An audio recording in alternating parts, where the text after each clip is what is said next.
Heyo! Welcome everybody to another edition of the Medtech Business Academy podcast. My name is Skender and Daerti, and I have the very great pleasure of co-producing this today with my co-host Barbara Strain. Barbara, good to see you. Hey, good to see you too. So as we sit here, it is early to mid-July 2025. Crazy to say that where we are in the calendar.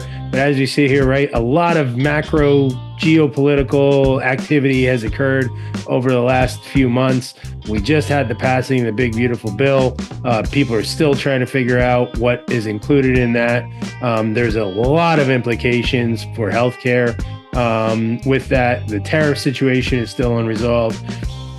What it all adds up to right now, just getting a sense, and Barbara and I, we both have the good fortunes of working with probably, I'd say collectively between the two of us, over 150 different companies and being connected to probably another 150 beyond that in some way, shape, or form.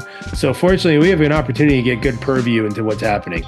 And the overriding sense, Barbara, that I'm seeing right now is that we have a complete deer in headlights perspective from everybody. If you're a provider, you're stuck. If you're a supplier, you're stuck as a result of that waterfall effect, right? If your customer is stuck, then you're stuck. And this is unique because, you know, we've had recessions, we've had economic challenges, we've had COVID, we've had all sorts of things that you can see the direct impact and saying it. And say, okay, GDP is down, we're in a recession, or COVID is down, or no, whatever it may be.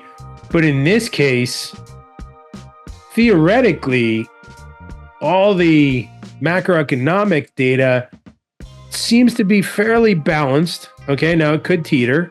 Okay, and there's some aspects to it, but it's not a traditional sense. What we're just seeing right now is everybody's wondering, what's going to happen next?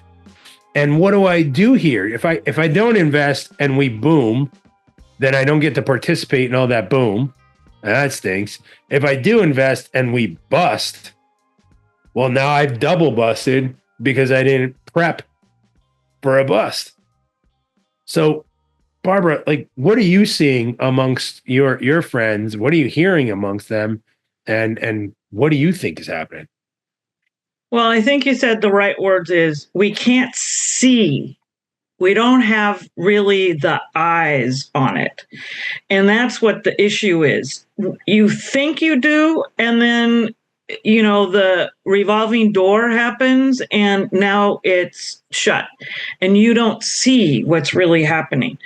So I think from a provider point of view, you really have to look at, we were talking earlier about the census is actually low, but when you look at the ED, they're still in that almost, not the COVID state, but they're in that state where they're not relaxed at all in the ED. And the effect of the bill that was passed on Medicaid, people are still reeling, trying to, bring out their abacus and their calculators and their wizards and all that kind of stuff. Rural hospitals were in bad shape to begin with, just for example. And now they're just besides themselves, besides a lot of them closing and then other people flooding in and things. So from a provider point of view, they're not making these big buys. They're not, spending a lot of money. Things have kind of slowed down as far as new things. And we're going to make wholesale conversions, or, we're going to upset the revenue cycle, whatever it is. And they're just waiting. Many of my supplier, either current clients or others that might call and we talk and things like that, is they're just getting no's, or they're just getting not now, and that sort of thing. So I think what we need to do today is really talk about, what do you do today And then what happens if this happens? And are you ready? Are you ever going to be ready? And how do you really do that? And I think that's where everybody is all the way around. Yeah, I think it's very interesting because, again, you touched upon it, right? The immediate reading on the potential of the big beautiful bill is 7 million plus Medicaid recipients will lose their coverage within the space of 12 months. And those are the ones that are already impacting ED admissions, and now they're likely going to go more into ED admissions using that as their primary care facility, which is a challenge. And a lot of that impact the uber urban areas and the very rural areas disproportionately than the other areas, and those are the ones that are already taxed, right? Yes. And you couple that with private equity investment coming in, massive droves into healthcare, looking at things purely from a balance sheet perspective, and the rural hospitals are in a challenging position to be able to deliver. Couple that with the unknown of tariffs. Will they happen? Will they not happen? Are they going to be 5%? Are they going to be 200%? And that's a challenge because, and I don't think everybody really understands this, but if you're a hospital right now and you spend $1 billion on supplies, okay, well, without adding anything new to that, you have to sit there and wonder, is my exposure 1.2 billion because we got a 20% tariff across the board? Is it 3 billion because we got a 200% tariff across the board? Right. And that's before you spend anything new. So they're not spending anything new because if they can't get a sense of my baseline is going to be, and they could always tell 3% inflation, 2% inflation, right? You hope to bring it down with some savings and maybe bring it down to 950 1 year, only have it go up to 1.2, whatever it is. But along those lines, if you're a provider right now, you've got to make some decisions. If you're a supplier right now, you've got to make some decisions. So let's potentially suggest in a dynamic where we boom, okay? Mm-hmm. Stock market shrugged off some of this stuff and it's starting to boom again.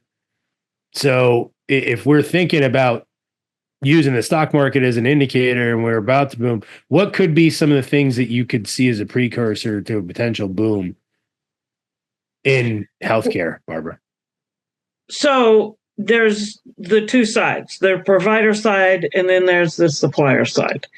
So on the supplier side, you need to get ready for that, because if you haven't fine-tuned your messaging, if you haven't streamlined, your value points, if you don't have, I've seen a lot of layoffs, both hospital side as well as supplier side.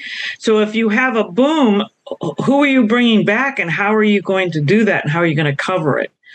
So it's more the last couple of weeks, there's how many staff in hospitals are being let go. And they're very careful to say, and these aren't just vacant positions. These are filled positions and things. So maybe some of your decision makers in executive level, nurses and others that help do that were your contacts, you've lost those. So you've got to watch what's happening in your territories, your regions, what's really happening. You also need to look on the supplier side of, do I change where I market these products? Because everybody usually has like the top 5 to 10 list of, if I get it in Kaiser, if I get it in, all of these other Intermountain and everything I made. Well, those sort of projections may not be, what you need. So things that we've talked about over time on the Business Academy are all the things you should have been, sharpening about.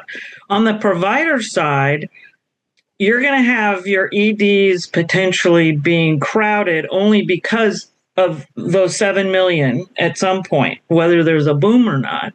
And so what are you doing today to either add more facilities so you can take care of them? Do you do something outside of the hospital so you have a little bit more of standalone, so you're not having to clog up your EDs with folks who need primary care versus the real, acute care that they need and go into ORs and things?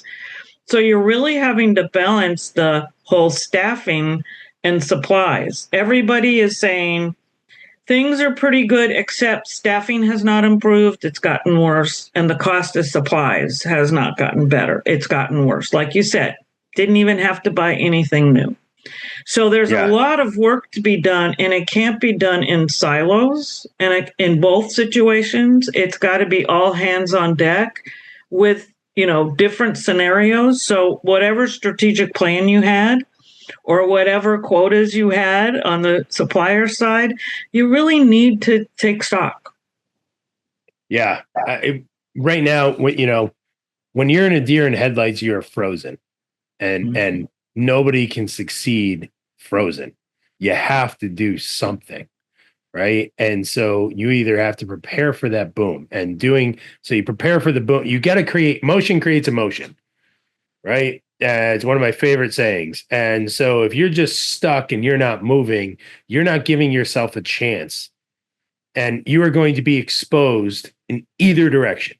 Okay. Because if we boom, and let's say you boom by 150%, but you only participate in the last 20%, you didn't really succeed.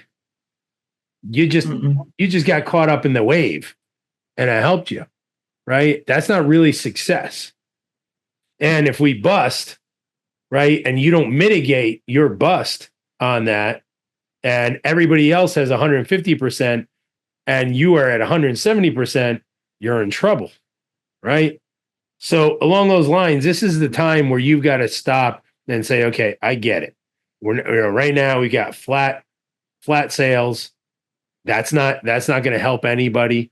So what do we do? So as you said, we're preparing for the boom right now, but just looking at that perspective, because there are some arguments that interest rates could come down, the dollar could get even stronger, unemployment has a chance to even continue to reverse itself. If that does happen, we could see a boom, right? And so if we prepare for that dynamic here, the boom things are, how do you evaluate your value proposition right now?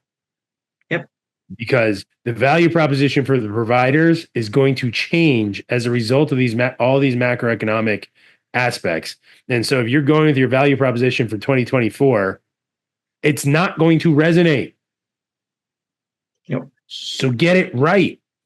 Now's the time to do that. Realign your sales goals and incentives.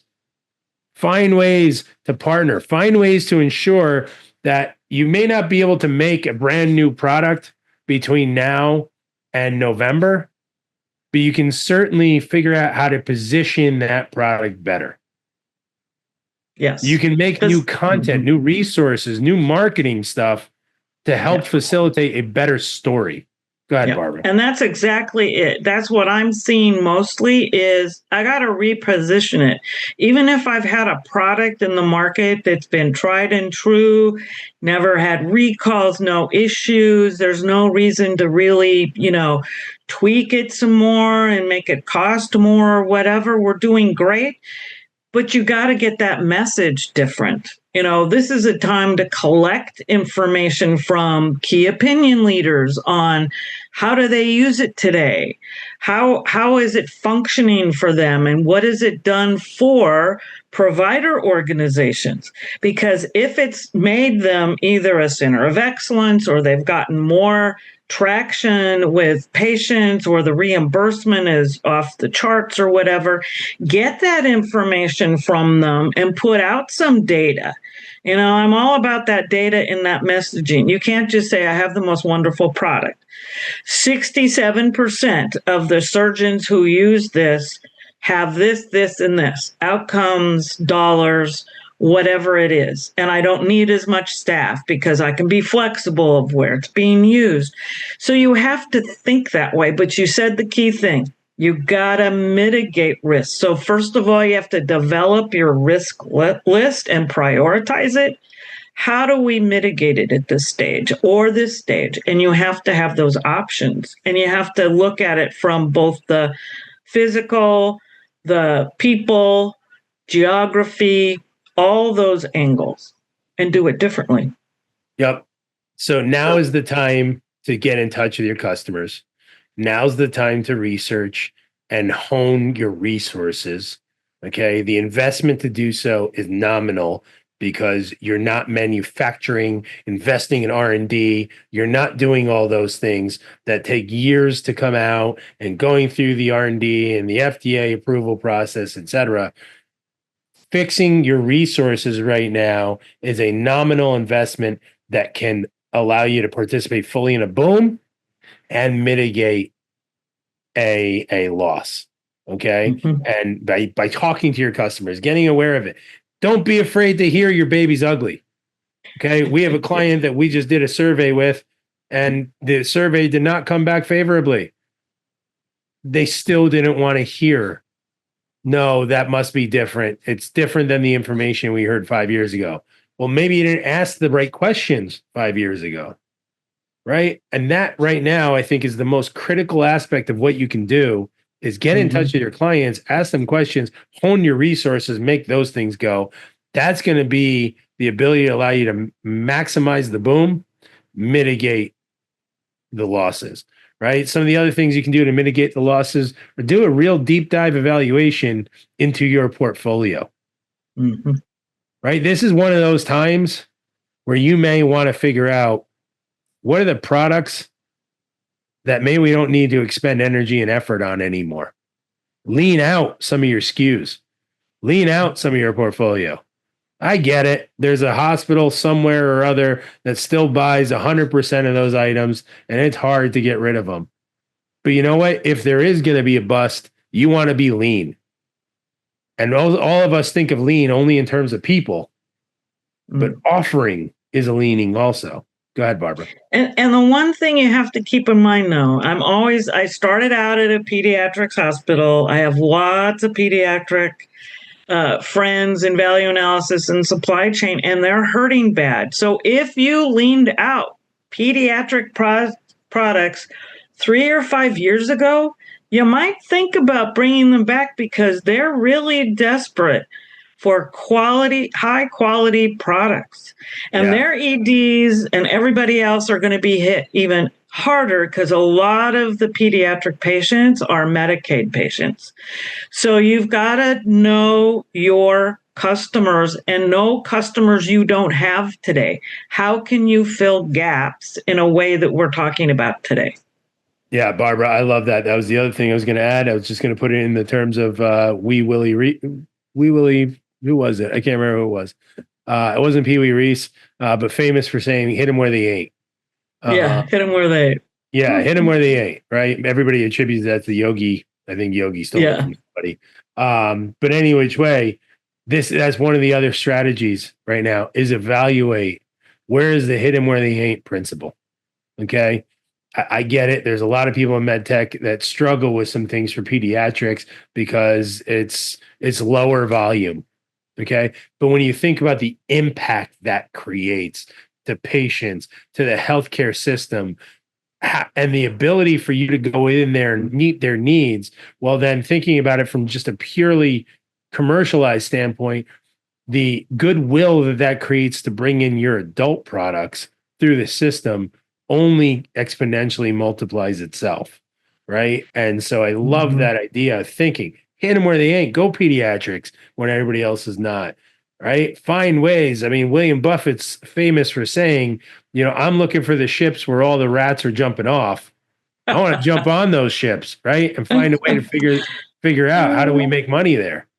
Right. Totally. I mean, you have to, like you said, you just, skate to where the puck's going, all those things, right? Yeah, all the metaphors we can think of, make that list today. The minute you hear this podcast, make a quick list while it's top of mind, and then you can work through it. But don't, like I said, do it in a vacuum. Bring in your leaders, whether you're a provider or a supplier. You need to bring in your supply reps are the closest thing to your customers. Bring them closer in and have them out there asking questions, getting an understanding, and see if you can fill those gaps. Yeah. Barbara, I'm confident that in the next 3 months, something's going to happen, right? We're either going to boom or we're going to bust. Yes. I don't think we're going to middle anymore. I No really middle. believe we have about 90 days more of this middling, right? And that's sad for some of the people that are listening to us who are thinking, man, 90 days, that puts me 3/4 of the way through the year. I'm in trouble. Okay. Right. Yes. But what you can do is set up the next year and that fourth quarter in for great success. Okay. Yes. 2025 may be a wash, but you don't need to sit back and be like, oh, woe is me, and just give it all up. Now's your time to act. Hone your value proposition, talk to your customers, hone your resources, get the information, have it be aligned with their needs of today and tomorrow, mitigate your risks, try to find ways to lean out where you can and hit them where they ain't. Barbara, did I miss anything in summation? I don't think so. Just don't say, I don't know. You have the power to know. You have data, you can look at it, you talk to people, get out there, figure it out. Just don't say, I don't really know. That's when people leave. That's when people do things, sort of in a rash way. So be present, know all these things, make a list. Yes. Motion creates emotion. This is the time to move. It's easy to move when everything's moving with you. It's hard to move when nobody else is moving. This is where money is made. This is where opportunities are made. This is where success is made. This is what we need everybody to start thinking right now. Barbara, any final things you want to leave? No, just listen in. If you need to go to past, episodes where we did talk about some of these things that you could do, go ahead and re-educate yourself, but get out there and just don't sit. Don't wait. Don't sit. Don't wait. Good. All right. We appreciate every listener that listens. Again, please take the time to listen to our previous podcast. As Barbara stated, we've given a lot of information. We have a sister podcast, Women in Medtech, who also shares a lot of information.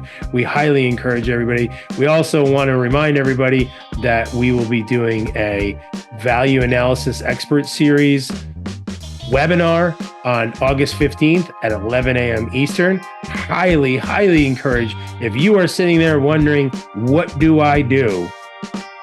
Come to that webinar and listen to our sister webinar series, Value Analysis Experts, with Barbara and two of her cohort who share just their insight from a collective 100 years of experience and being able to share that with you. But on August 15th, we're going to give you a lot of great tools. This is your chance to come in there, interact with them live, ask questions, all the questions you've been dying to know about value analysis.